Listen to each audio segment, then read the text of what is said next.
In today's video, I'm going to teach you how to file your taxes using the TurboTax mobile app. If you want a simple way to handle your tax return right from your phone, this process is designed to make things easier.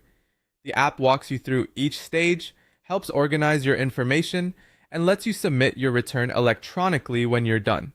As always, before you begin, make sure you have your tax documents nearby and that you're working in a secure, private space.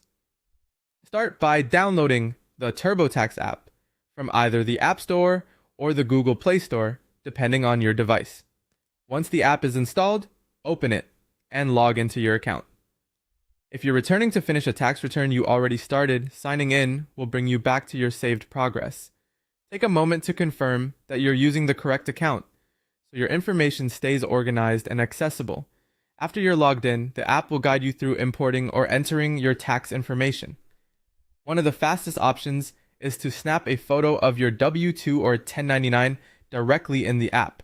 When you do this, make sure the document is placed on a flat surface with good lighting and that all four corners are visible in the frame.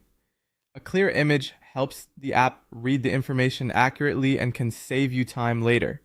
If anything doesn't scan properly, you can carefully review and correct it before moving on. Once your tax document is added, continue through the guided questions in the app. These questions are there to help gather the details needed for your return and to check for common tax situations that may apply to you. Read each screen carefully and answer as accurately as possible. It's a good idea to go slowly here, especially if the app asks about income, deductions, or other filing details. Taking an extra minute now can help prevent mistakes.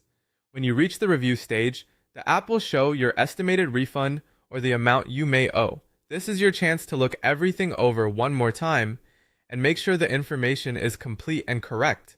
If something looks off, go back and update it before continuing. Finally, when everything looks right,